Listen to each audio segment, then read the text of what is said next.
Hello दोस्तों, welcome to test academy. मैं सौरभ सिंह आपके लिए लेके आ गया हूँ एनसीईआरटी क्लास 10 इकोनॉमिक्स का chapter 2 sectors of the economy. ये पार्ट 2 है, ठीक है। ये पार्ट 2 है। पार्ट 1 हम ऑलरेडी दे चुके हैं, ठीक है। और पार्ट 1 देखने के लिए आप ऊपर दी हुई लिंक पे क्लिक कर सकते हैं, ठीक है। ऊपर आपको एक लिंक दी गई है, आप उस पर क्या कर सकते हैं, क्लिक कर सकते हैं। और आपको अगर ये वीडियो पसंद आए तो लाइक, शेयर और सब्सक्राइब करना बिल्कुल ना भूलें, ठीक है। तो ये पार्ट 2 है। पार्ट 1 हम कर चुके हैं। पार्ट 1 में हमने क्या सीखा कि सेक्टर्स ऑफ इंडियन इकोनॉमी में प्राइमरी, सेकेंडरी, टर्शरी 3 सेक्टर्स होते हैं। उसके बाद हमने जीडीपी का कॉन्सेप्ट सीखा। फिर हमने ये भी सीखा कि जो एम्प्लॉयमेंट है वो कैसे हो रही है, ठीक है। तो यहाँ पे एक क्वेश्चन ये बनता है कि where are most of the people employed, ठीक है। किस सेक्टर में जो एम्प्लॉयमेंट है वो क्या है, ज़्यादा है, ठीक है। तो यहाँ पर क्या हो रहा है कि अभी इसके लिए, इसे समझने के लिए हम क्या करेंगे, पहले तो एक ग्राफ देखेंगे। आपके स्क्रीन पे ग्राफ आ गया होगा, ग्राफ हम देख लेते हैं, ठीक है। तो ग्राफ में आप देख रहे हैं कि जो जीडीपी का जो शेयर है, ठीक है, वो किस में ज़्यादा है, टर्शरी में ज़्यादा है। किस में ज़्यादा है, टर्शरी में ज़्यादा है। प्राइमरी में क्या है, वो कम हो गया है। बट जो शेयर है एम्प्लॉयमेंट का वो क्या है, किस में ज़्यादा है, वो अभी भी किस में ज़्यादा है, प्राइमरी में ही ज़्यादा है, ठीक है। इस जीडीपी के शेयर में आप देख सकते हैं कि 1973-74 में 40% शेयर जो सेक्टर का था वो कितना है, 40% है वो प्राइमरी का है, सेकेंडरी का 10% है और बचे हुए 50% टर्शरी का है। 2013-14 में क्या है, ये टर्शरी का जो शेयर है वो क्या है, जीडीपी में एकदम से बढ़ गया है, वो जीडीपी में एकदम से बढ़ गया है, ठीक है। मगर आप अगर शेयर देखेंगे सेक्टर इन एम्प्लॉयमेंट में, जो दूसरा ग्राफ है, इसमें आप देखेंगे 1972-73 में 74% था प्राइमरी सेक्टर का शेयर, 11% सेकेंडरी का, 15% टर्शरी का। अब 2011-12 में क्या है, ये प्राइमरी 49% हो गया है, सेकेंडरी 24% हो गया और टर्शरी 27% हो गया। यानी कि ये पूरी बात मैं आपको क्यों बता रहा हूँ ये ग्राफ में, कि आपको ये बात समझ में आए कि जीडीपी में जो शेयर है, वो जो जीडीपी में शेयर है वो भले टर्शरी का बढ़ गया है, मगर एम्प्लॉयमेंट जो है, रोजगारी जो है, वो अभी किस में ज़्यादा है, प्राइमरी में ज़्यादा है। तो इसके जो कॉन्सेप्ट है वो क्या हो सकते हैं, इसके जो रीज़न्स है वो क्या हो सकते हैं, कि पहली चीज़ तो इसमें ये है कि जीडीपी में शेयर सेकेंडरी, टर्शरी का भले बढ़ गया हो, मगर एम्प्लॉयमेंट जो है, जो एम्प्लॉयमेंट है वो इतनी क्रिएट नहीं हो रही है टर्शरी सेक्टर में, ठीक है। प्राइमरी सेक्टर में जो जीडीपी है वो भले घट रही है, शेयर उनका घट रहा है, मगर एम्प्लॉयमेंट क्या है, वो बढ़ता जा रहा है, ठीक है। अब इसके पीछे मैं रीज़न, इसमें आपको एक कॉन्सेप्ट बताना चाहूँगा अंडर एम्प्लॉयड का, ठीक है। ये एक बहुत बड़ा रीज़न है जो निकल के आता है कि प्राइमरी सेक्टर में क्या हो रहा है कि एम्प्लॉयमेंट ज़्यादा है मगर वो कमा के नहीं दे पा रहा है। उसका एक एग्जांपल आपकी बुक में दिया हुआ है कांता का, ठीक है। कांता और उसके फैमिली के 4 मेंबर, यानी कि टोटल 5 मेंबर्स हैं, ठीक है। मैं इसमें बता दूं, अब मैंने इसमें अपना ऐड ऑन किया एग्जांपल।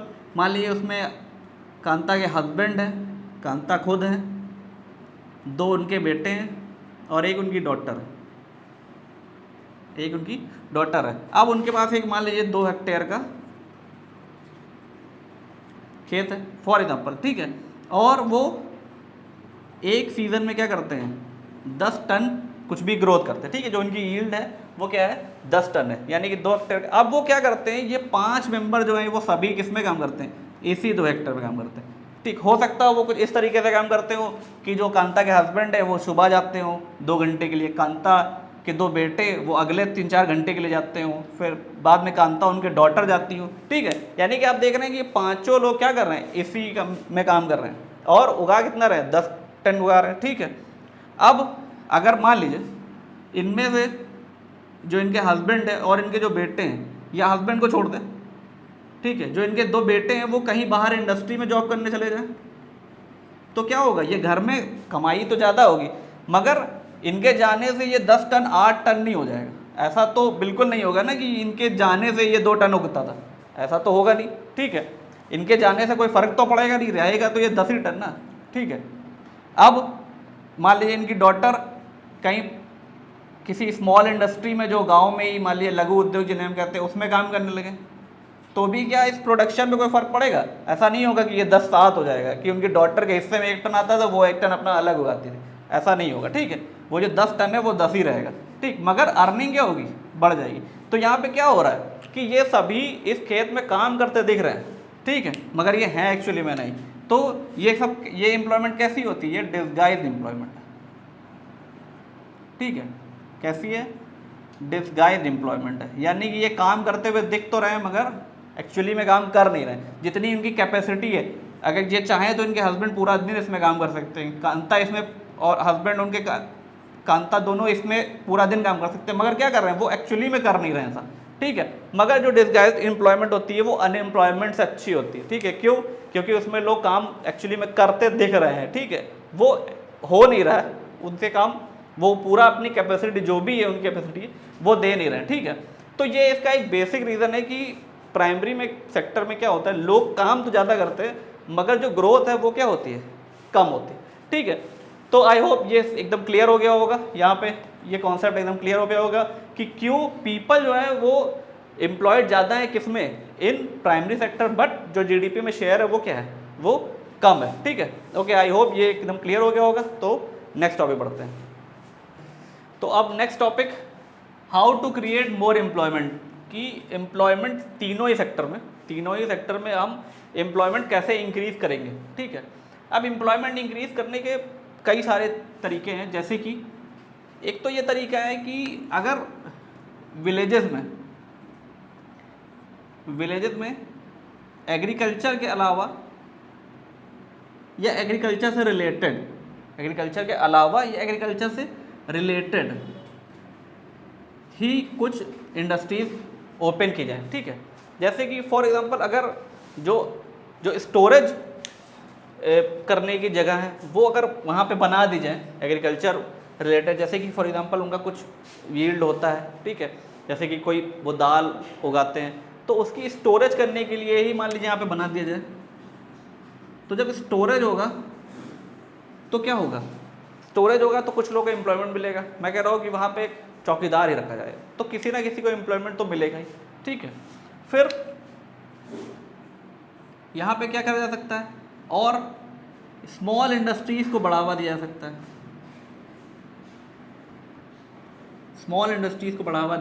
है, ठीक है। स्मॉल इंडस्ट्रीज़ में जैसे कि लघु उद्योग आपने सुने होंगे, ठीक है, वो, या फिर टेक्सटाइल से रिलेटेड, या फिर और भी छोटी छोटी किसी वेल को बनवा दिया, वेल्स या फिर पार्क, तो इस तरह की अगर चीज़ें बनती हैं, ठीक है, तो उसमें क्या होता है? लोगों को एम्प्लॉयमेंट मिलने लगता है।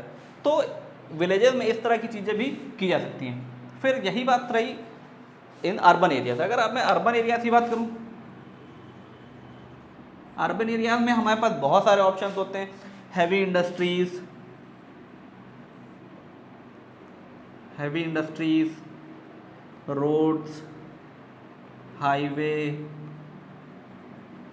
ठीक है, एंड एक्सेट्रा, यानी कि हमारे पास एम्प्लॉयमेंट लाने के बहुत सारे यहाँ पे क्या है? ऑप्शंस खुल जाते हैं इन अर्बन एरियाज, ठीक है। तो अगर एम्प्लॉयमेंट हमें बढ़ाना है तो क्या करना होगा? In villages as well as in urban areas हमें एम्प्लॉयमेंट को बढ़ाने के लिए कई नई चीज़ें करनी पड़ेंगी, ठीक है, इनोवेटिव चीज़ करने लगी, जैसे कि एग्रीकल्चर रिलेटेड, स्टोरेज, ट्रांसपोर्टेशन और वेल्स, रिवर्स, डैम्स, इस तरह की चीज़ें हम विलेजेस में बना सकते हैं, स्मॉल इंडस्ट्रीज बना सकते हैं। अर्बन एरिया में हमारे पास बहुत सारे ऑप्शन है, हाईवे, हैवी इंडस्ट्रीज, रोड, तो इस तरह की चीज़ें हम अर्बन एरिया में कर सकते हैं। अब गवर्नमेंट ने इसमें क्या किया? एक एक्ट लाया,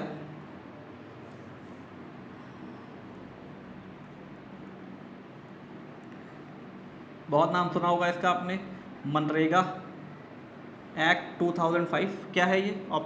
इसका फुल फॉर्म महात्मा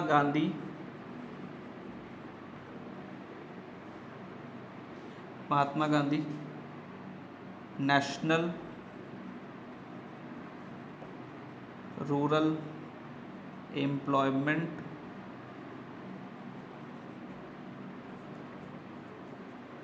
गारंटी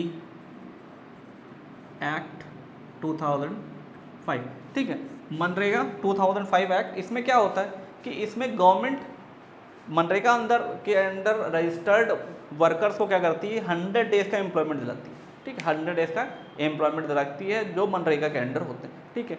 अब अगर इन केस गवर्नमेंट 100 डेज का एम्प्लॉयमेंट नहीं दिला पाती है तो उन्हें क्या करना पड़ता है? एम्प्लॉयमेंट का एम्प्लॉयमेंट का 100 डेज का क्या करना पड़ता है, पैसा देना पड़ता है, ठीक है, पैसा देना पड़ता है। यानी कि या तो वो क्या करे 100 डेज की एम्प्लॉयमेंट दिलाए, अदरवाइज क्या करे 100 डेज का पैसा दे उन रजिस्टर्ड वर्कर्स को, ठीक है। तो ये गवर्नमेंट ने 2005 में लाया, बहुत ही ये क्या हुआ कि बहुत ही सफल हुआ ये एम्प्लॉयमेंट बढ़ाने के केस में, ठीक है, बढ़ाने के केस में क्या हुआ, ये एम्प्लॉयमेंट बढ़ाने के केस में ये जो है बहुत ही इफेक्टिव था, ठीक है। तो आई होप यहाँ पे इसको आप नोट डाउन भी कर सकते हैं, ठीक है, इसको नोट डाउन कर सकते हैं। आई होप ये भी क्या होगा एकदम क्लियर हो गया होगा।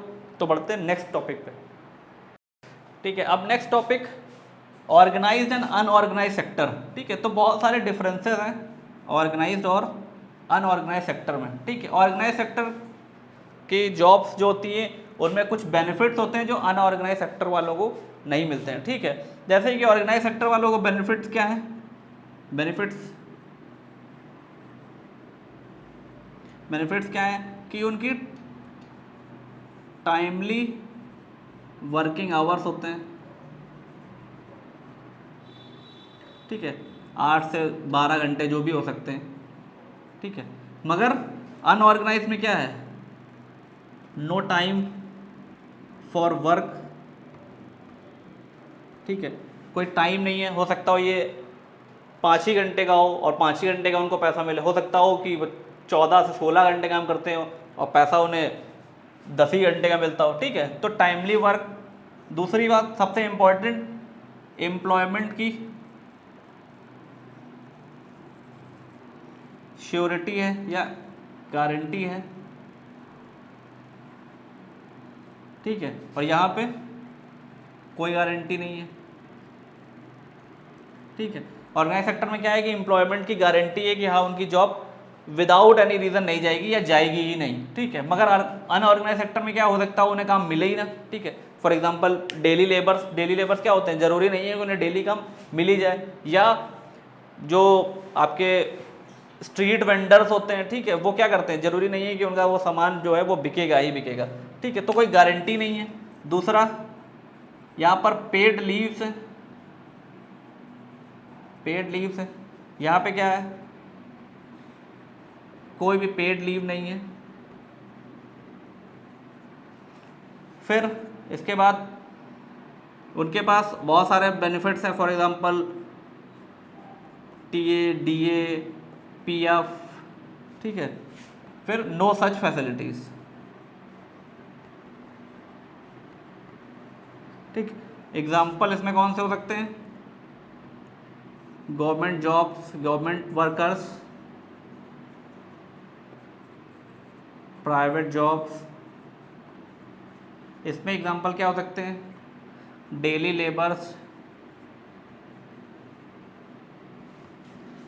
फिर रिक्शा पुलर्स,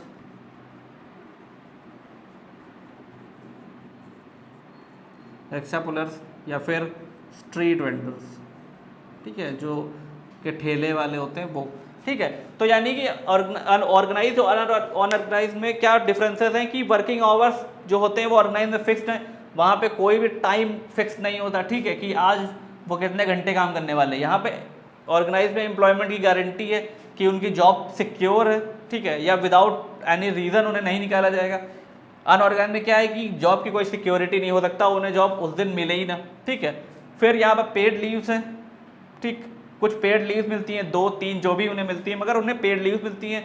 अनऑर्गेनाइज में ऐसा कुछ भी नहीं है, अगर वो काम पे नहीं जाते हैं तो इन दैट केस वो उनके पास कोई भी अर्निंग नहीं होती। फिर और टीए, डीए, पीएफ इनका जो होता है वो कटता है, बट ऐसा कुछ भी अनऑर्गेनाइज सेक्टर में नहीं है, ठीक है। कुछ एग्जांपल्स हैं यहाँ पे कि जो गवर्नमेंट जॉब्स हैं, प्राइवेट जॉब्स हैं, उन या फिर और भी कई तरीके की जॉब्स हैं जो सिक्योर्ड है, ठीक है, वो किस में आती हैं, ऑर्गेनाइज में आती हैं। अनऑर्गेनाइज में कौन सी आती हैं, daily labours, rickshaw pullers, street vendors, ये सब, ठीक है। तो इसमें यहाँ पे एक चीज़ और भी है कि अनऑर्गेनाइज सेक्टर की जॉब्स को कैसे सिक्योर किया जा सकता है, ठीक है। तो अगर इसमें हम 2-3 पॉइंट देख लें तो वो ये है कि अनऑर्गेनाइज सेक्टर में क्या है कि अगर वो विलेजेस में, ठीक है, अगर वो विलेजेस में है तो वहाँ पर एम्प्लॉयमेंट अपॉर्चुनिटीज़ को बढ़ाया जा सकता है।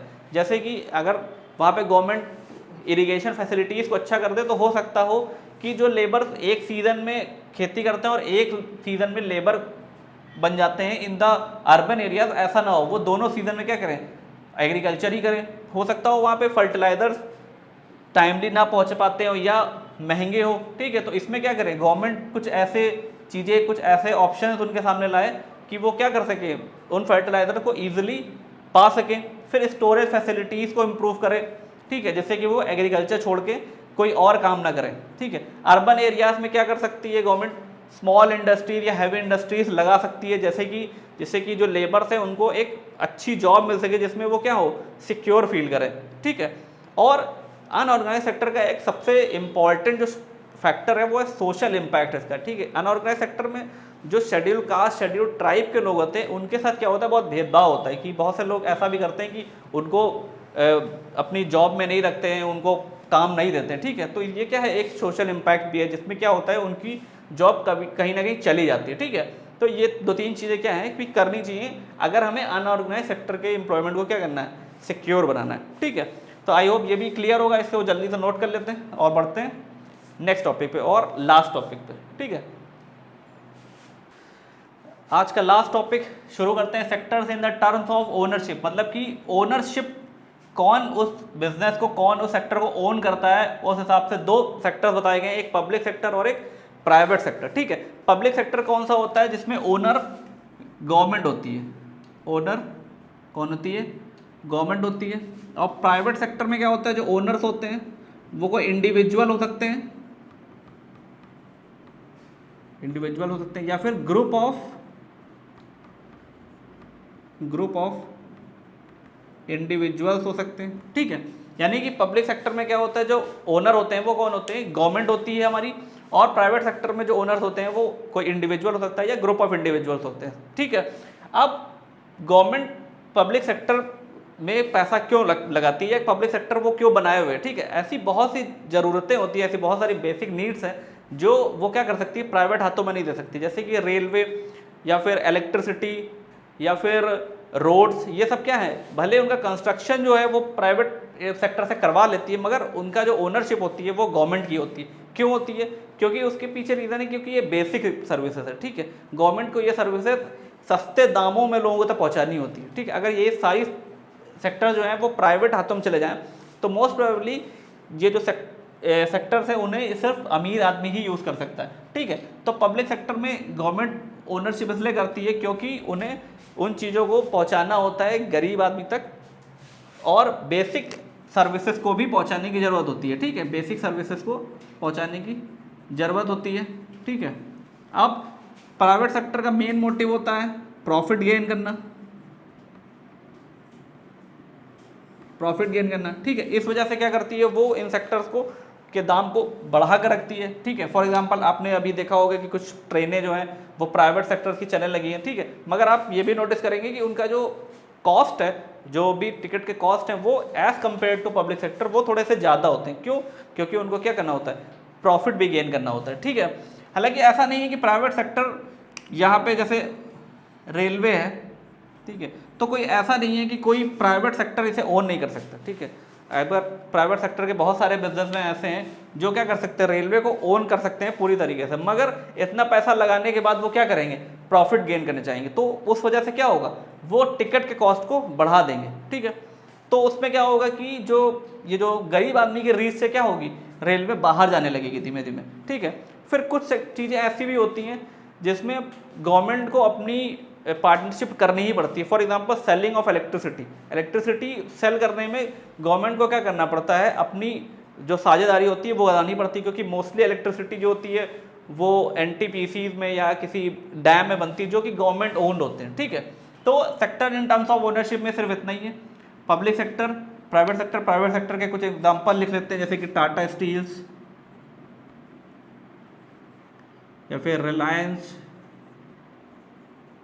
ठीक है। पब्लिक सेक्टर्स में railway, ONGC, oil and natural gas corporation या फिर NTPC, ये सब क्या हैं, ये सभी पब्लिक सेक्टर्स है, ठीक है। तो यहाँ पे ये चैप्टर खत्म होता है दोस्तों। यहाँ पर आपको आई होप ये पूरा चैप्टर क्लियर हुआ होगा, ठीक है। अगर क्लियर हुआ है तो चैप्टर को देखें, पार्ट 1 भी इसका देखें, वीडियो को लाइक कर दें, ठीक है। अगर कुछ नहीं समझ आया तो प्लीज़ कमेंट करें, ठीक है, और सब्सक्राइब करें चैनल को, अपने दोस्तों के साथ शेयर करें। Okay, thank you.